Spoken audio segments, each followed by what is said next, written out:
Cluse will start us off with a prayer followed by the Pledge of Allegiance. Senator Cluse.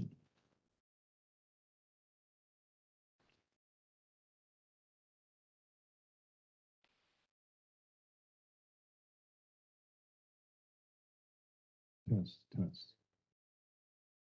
Got me? Okay. All right, well, good morning. Let's pray. Jesus, we thank you today for your goodness, and thank you for the great state of Kansas, in particular, the community of Hutchinson, all these fine leaders here today, and those that have come out. And Lord, give us just a spirit of wisdom this morning, and may we listen to your people, and may we come together and reason. We just ask your blessing on everything that's said and done, and thank you for the safe journey. And as we're entering into halfway point, and at least this beginning tour, we just ask your safety upon everyone as we travel, and we pray this all in Jesus' name. Amen. Continue standing. Pledge of Allegiance. I pledge allegiance to the flag which stands one nation, indivisible, liberty.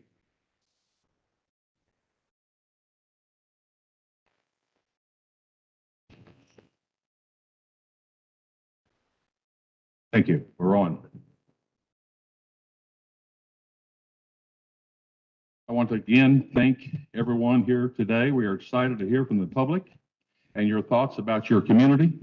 This is a listening tour for the committee and the body to hear from you about what is important to you and your area, what we should consider going forward through this process.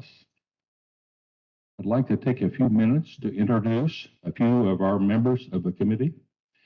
From the Senate side, the redistricting chair is myself, Rick Wilburn, Senator from McPherson, Kansas. The vice chair is the president of the Senate, Senator Ty Masterson, and the ranking member is Diana Seitz from Overland Park, Johnson County. I'll turn to Mr. Representative Croft for his introductions. I'm Representative Croft.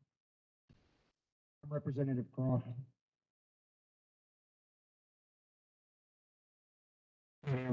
Croft, there we go. I'm the chair of the House Redistricting Committee.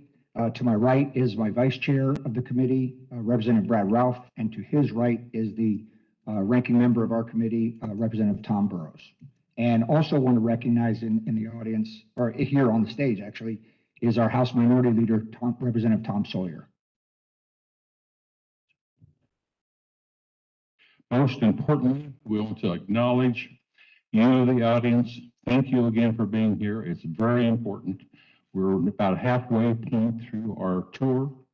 I'd like to offer Senator Sykes to make a welcome statement. Senator Sykes.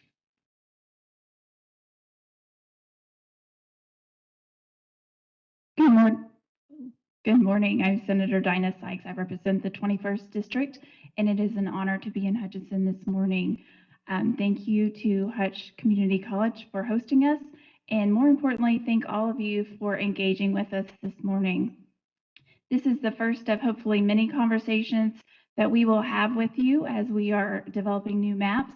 Our outcome that we hope is districts that will lead to healthier communities, more engagement with your representation, and good public policy for all Kansans. So thank you for being with us. My staff has contact information. Like I said, we want this to be only the first conversation you have with us. So as you're leaving, would love for you to pick up one of those sheets. But thank you and look forward to hearing from you today. I might offer a small apology. We have had difficulties with our microphones, and you can sense that the way we're handing them off, and our technical people are just wonderful in trying to help us move forward. We really appreciate those in the audience and the committee members. Many community members are both here and online for participating in this process. This listening tour is for us to hear from the public about your community and just what steps we need to do in redistricting to help process with the end goal of exceptional transparency and public access. What you have to say is very important to all of us. We are asked that state elected officials abstain from providing comments at this hearing. There will be ample opportunity in the future to do that. We are looking forward to becoming more familiar with the communities and hearing what you have to say on things that you consider are important in drawing boundary lines and how to improve the process for the benefit of all. There was an online sign-up sheet, and we had the sign-up sheet here at the entrance for those wishing to speak to the committees. We have had a number of people that have signed up, and we will address them shortly. If the speaker is more comfortable speaking in another language, it would ensure the speaker's thoughts are more accurately portrayed. We encourage the speaker to use that language. We will have comments transcribed and translated following today's meeting and provided to the committee members, the legislative body, the public in general. We are also used closed captioning here in this room and online. This time around, redistricting is a little more challenging with the delay in the U.S. Census data. By conducting these listening tours now, it provides us an opportunity to listen to you as the public about your communities that are unique aspects of your communities, how you have changed over the last 10 years. What are the things about your community that we think should be considered in drawing the boundaries? We welcome your comments as always to improve the overall process. The listening tour is just one step, as has been mentioned before, in a very long process. To address the overall process, we are here to learn more as we go along. I now turn the microphone over to Jordan from the Kansas Legislative Research Department, and he will go over the technical and statutory aspects of this. Jordan? Thank you, Mr. Chair. Jordan Volholm with Kansas Legislative Research Department. I am a senior analyst with the Legislative Research Department, and I'm a team lead on the redistricting team. If you'll bear with me for just one moment, I'll get the slideshow up, and then I'll proceed.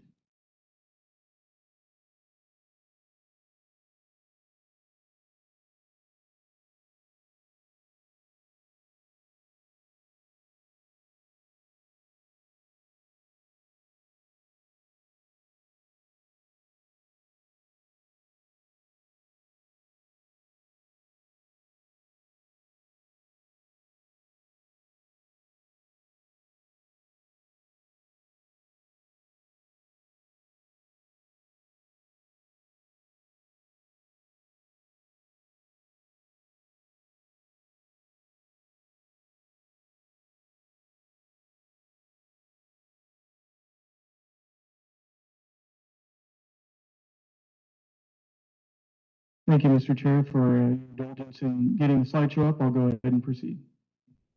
Please do. So this morning, I'll be providing an overview of the census and the redistricting process. Some part of the census is constantly happening, and redistricting is just a part of the process, or is a process that's a part of the cycle. Federal law requires states have the opportunity to participate in census prep, and states are required to participate in order to get data for certain areas of the state. The Census Redistricting Data Program provides states the opportunity to specify small geographic areas and to receive population totals for those small areas for the purpose of redistricting. In order to receive the population data for precincts, those smaller geographic areas, states are required to participate in the program. In Kansas, we participate through the Kansas Legislative Research Department, and in other states, they all participate through some other nonpartisan entity. We've been working with the census since 2015 on this current cycle, and this cycle will end in 2025. There are 5 phases to the program. Phase 1 is the Block Boundary Suggestion Project. Phase 2 is the Voting District Project. And in that phase, localities send in maps to the counties, who then coordinate with our office and the Secretary of State to update voting district lines. Phase 3 is the delivery of census data, and that's what we're currently awaiting later this week. In fact, tomorrow is when the announced date is to receive the legacy format files. Those files take a little bit more manipulation to get to the data, And then later this year, we're expecting, by the end of September, we're expecting the more user-friendly files to be delivered. And just a note too that both sets contain the same data. Phase 4 is confirmation of congressional and legislative district boundaries. This occurs after redistricting. And then phase 5 is feedback. Next, I'd like to speak a little bit about the 2020 apportionment. So on Census Day, it's basically a snapshot of that point in time with the state. So we received the state population total for that 2020 census, and that's the only number we've received so far, but that number is used for apportionment. So what that determines is whether the state loses or gains a congressional seat or stays the same.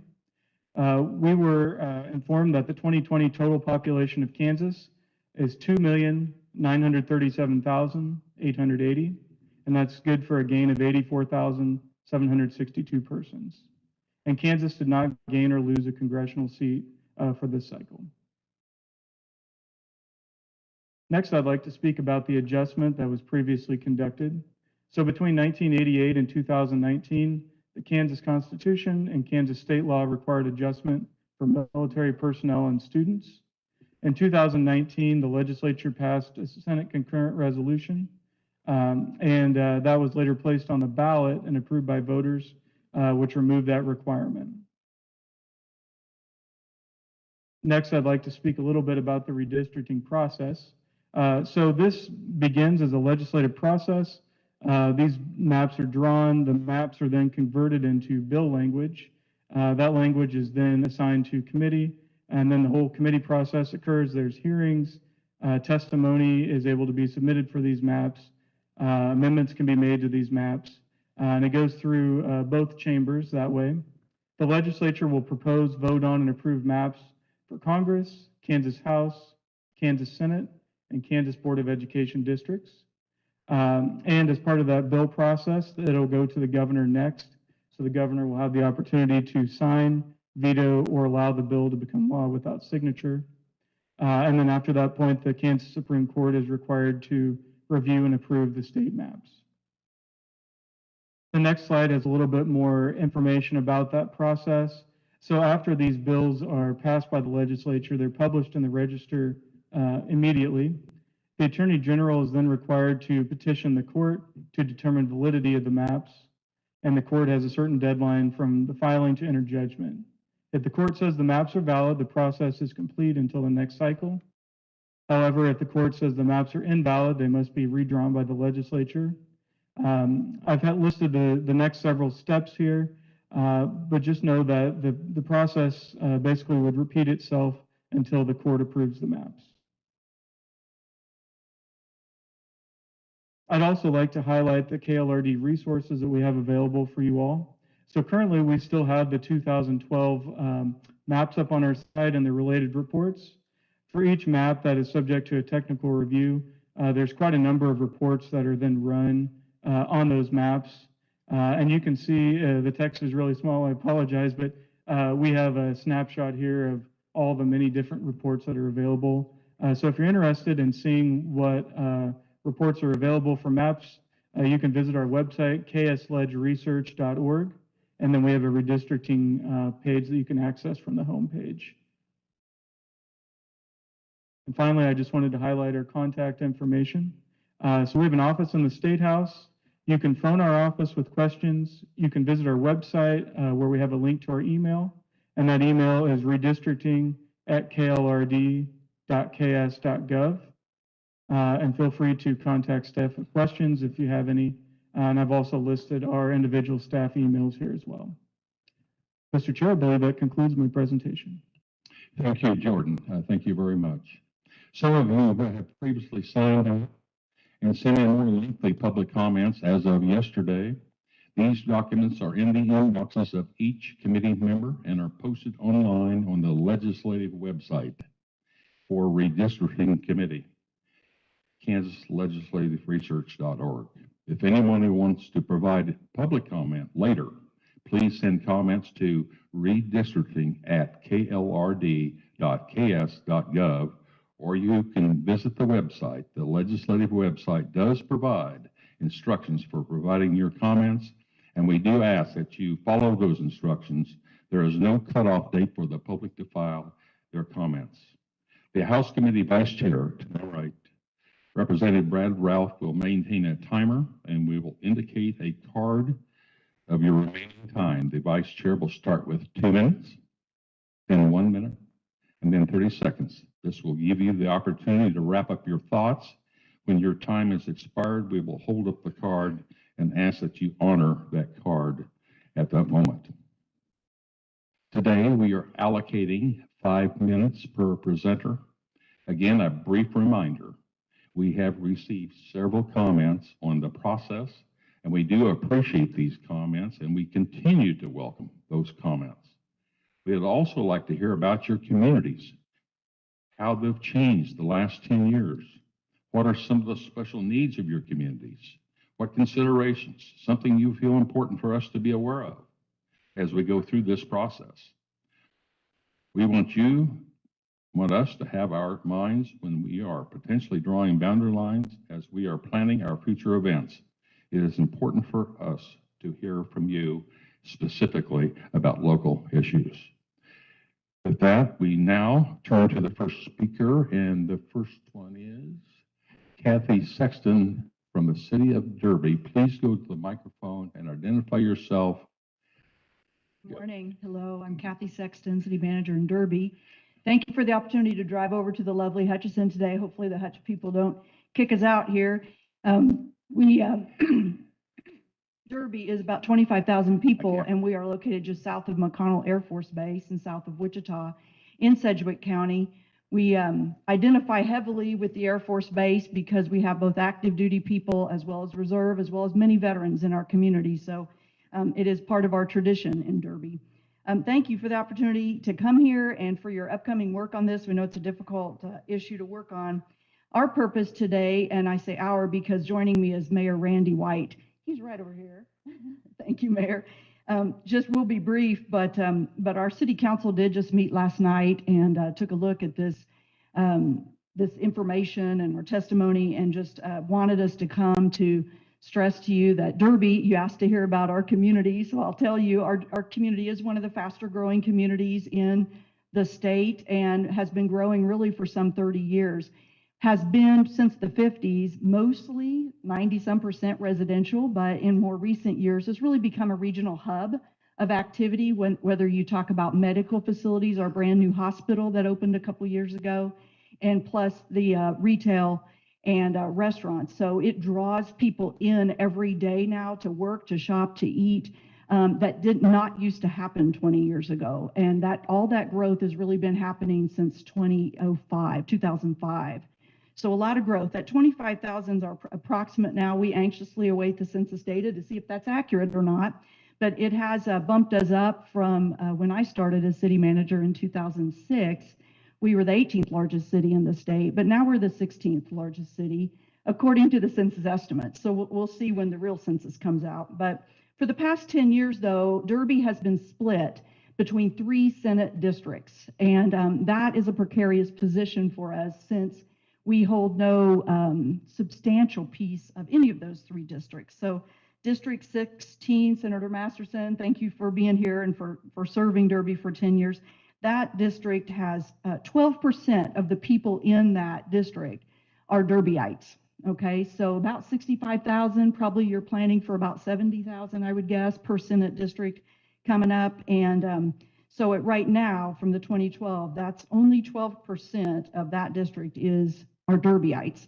So Derby people represent 5% of District 26 and 17% of District 28. So essentially, as a good-sized community, as you can imagine, larger than Hayes and Pittsburgh and Garden City and Dodge City and Emporia and Junction, we're bigger than all those cities, but they all have their own senator. And we have 3 split up that have served as well, and we like them. They've done great for us, but it's just not mathematically the best way to do things, as I'm sure you can all imagine. So we just come to you today asking you to consider that as you work on the Senate boundaries. We understand that at 25,000, we would not be a majority in a 70,000 person district, but could certainly, hopefully, you could find a way to draw those boundaries for including us with Wichita or with some of the other small towns around us.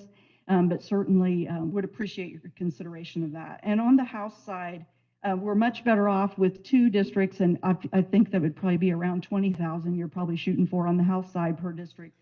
So we are currently split between 81 and 82 districts. 1/3 of our population represents, we'll say, of each district, 82, District 82 is 2/3 made up of Derbyites, and the other one's 1/3. So we understand that's pretty decent and would work well. So again, thank you all for your time. I'm sorry, I don't see where the timekeeper is. So it's right there. Okay, thank you. I was nervous about that. So I appreciate that. And I'd be happy to take any questions if you all have anything you want to ask me.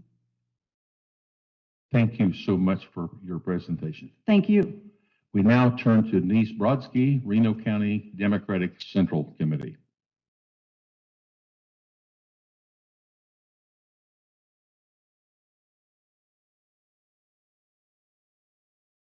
Just for the convenience of queuing up, the next one after her is Tabitha Lehman, if you're next after that. Yes, welcome to the committee. Thank you. Thank you, Mr. Chair, members of the committee, and local legislators. Thank you for this opportunity. My name is Denise Brodsky. I am here today on behalf of the Reno County Democratic Central Committee.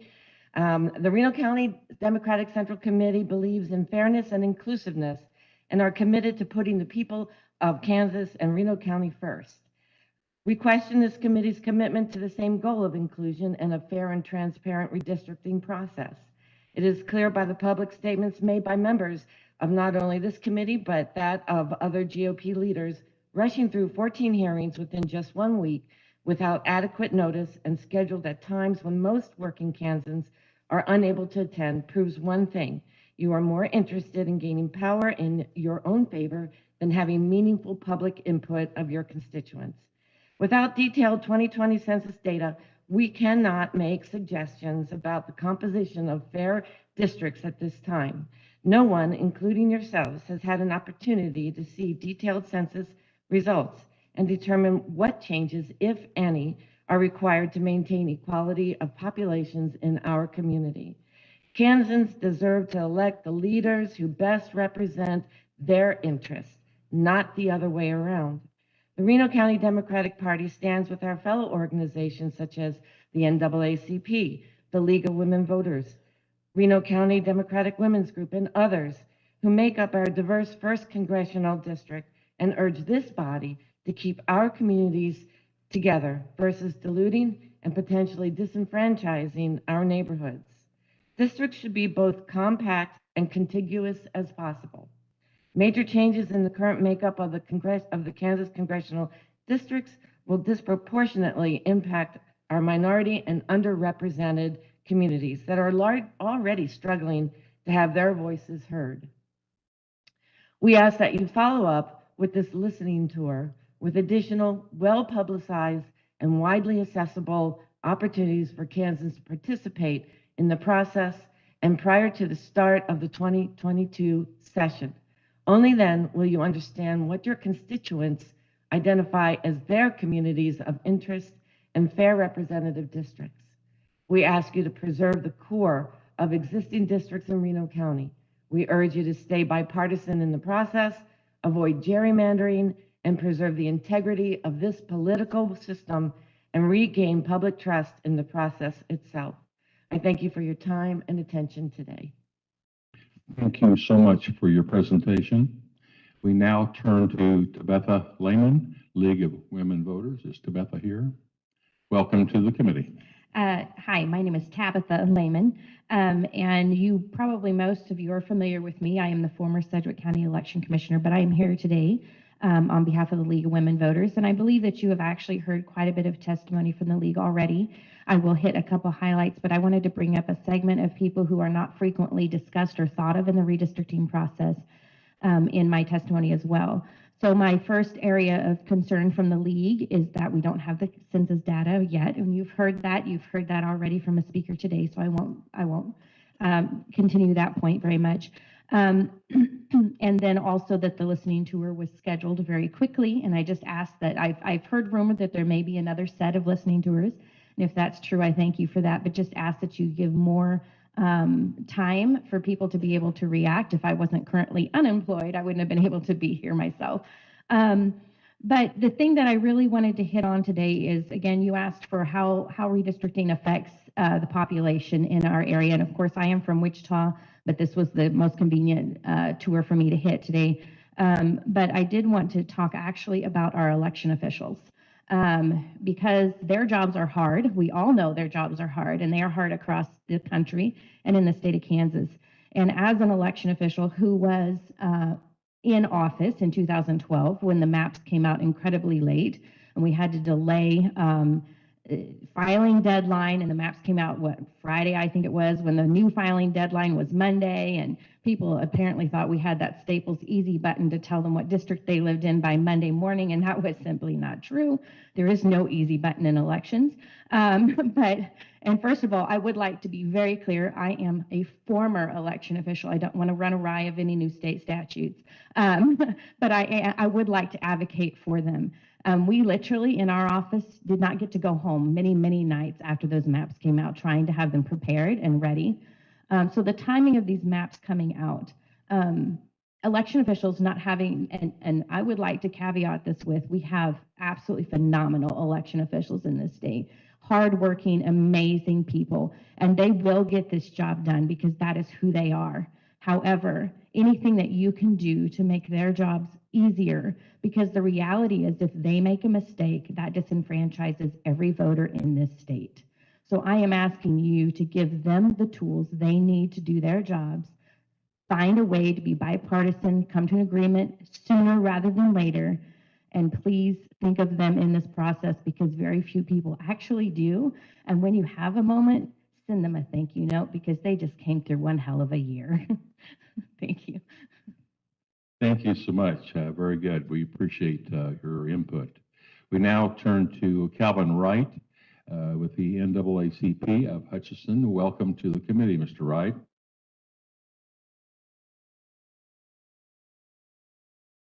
Thank you so much.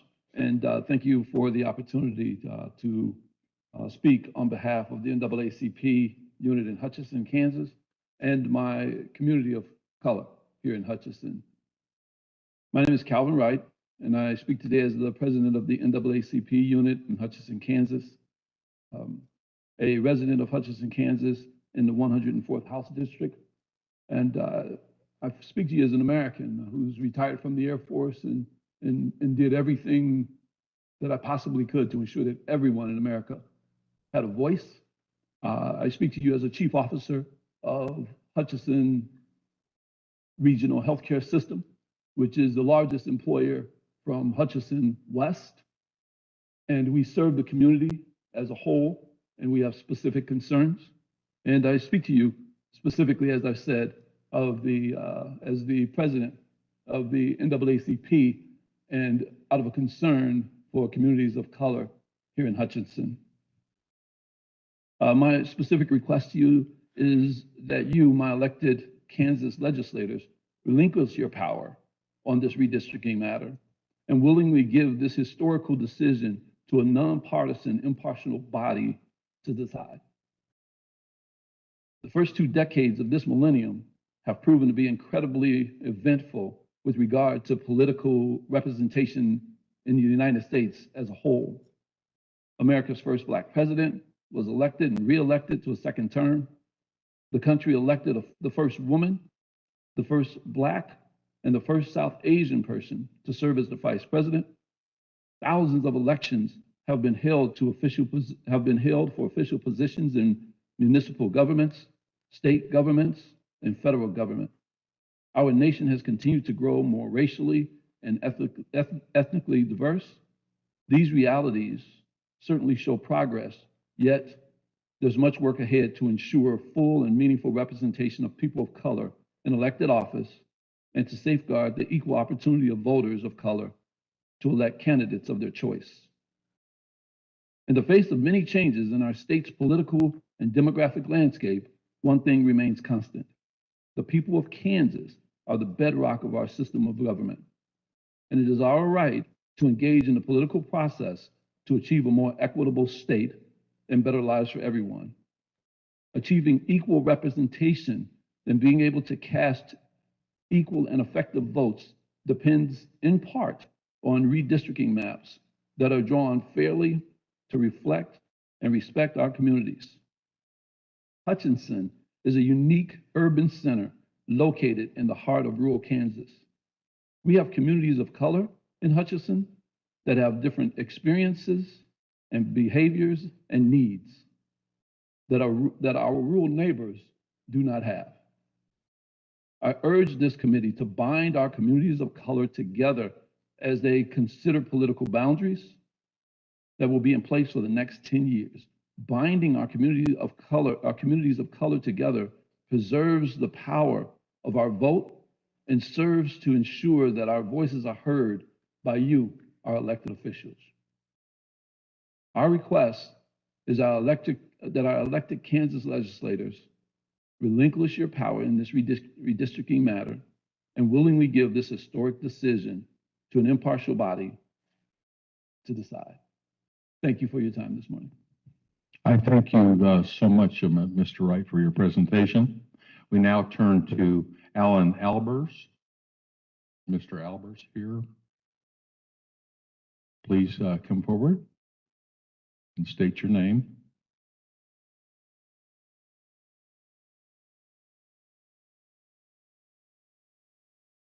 Alan Albers from Cunningham, Kansas.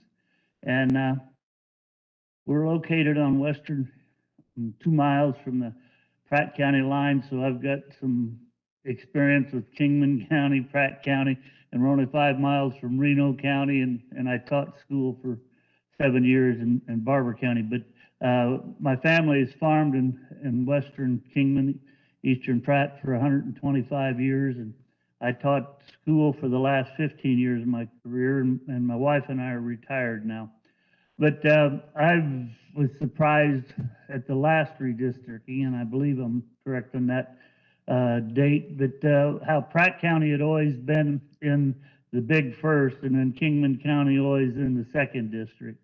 And it surprised me, and I was curious about it, and I've taught history and social studies while at Skyline School in Pratt County. So anyway, I was somewhat aware of, things of the past, but it struck me strange that should happen. And it used to be in our early married life that there was a fair number of Democrats, and I would like to consider myself a lifetime Republican. But the diversity of the people, the different ideas, the Democrats that were elected, local people that we knew, were all good people, and they had a lot to add. But I feel like now there's no Democrats elected in our area, and even the redistricting in Reno County has been mentioned. How Hutchinson used to be in the second district, it all seems to me to be manipulative to give one party the advantage. And the last phrase of that Pledge of Allegiance, justice for all. I do not feel like there's been justice served for all in the redistricting process, and I would ask you to pay attention to your Pledge of Allegiance and not let it be just words, and show justice to all. Thank you.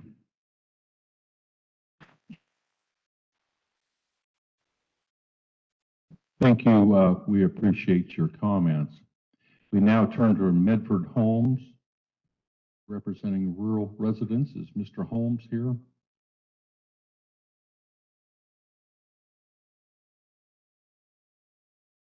You have ample time to get down. And Dorothy Barnett will be queued up for the next speaker.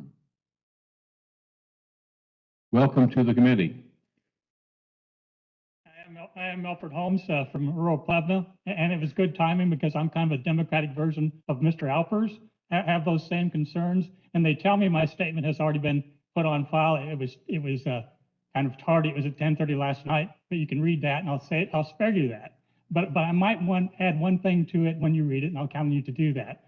I referenced some examples in my life that I cast my mind back and think, well, when did districting affect me, and how did it affect me?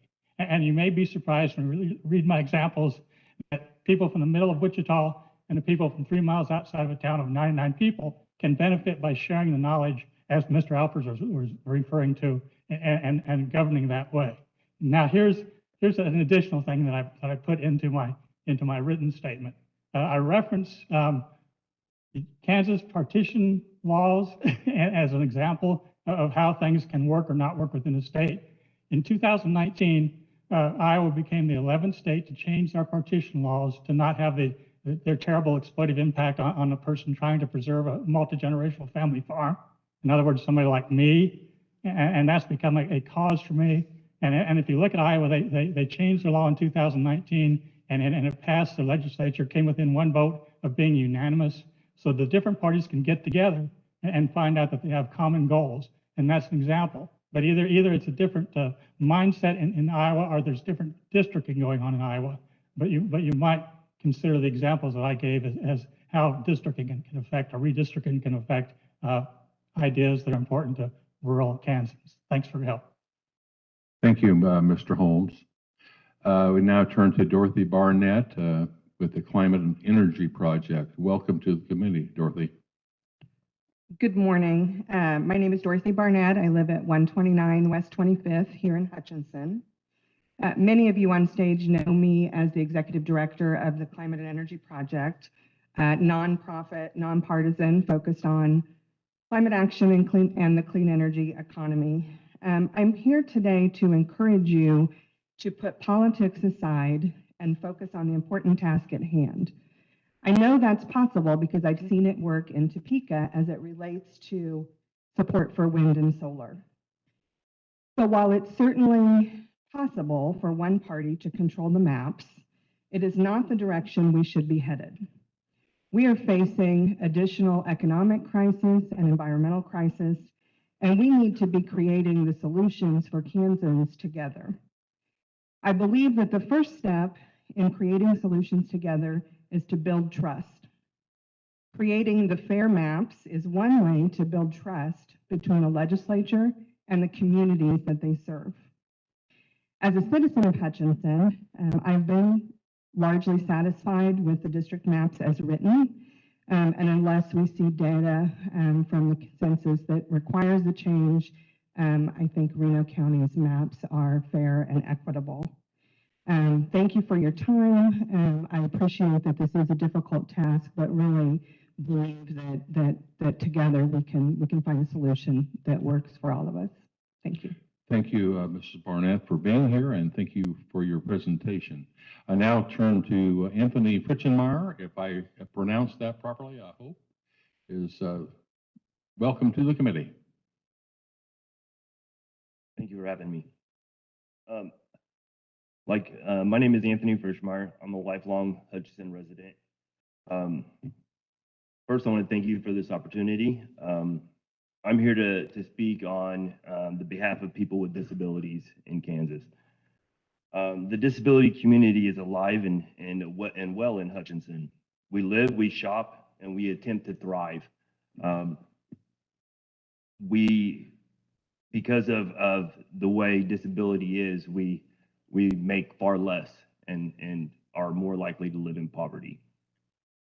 We have different experiences than the people in rural communities. We have different needs.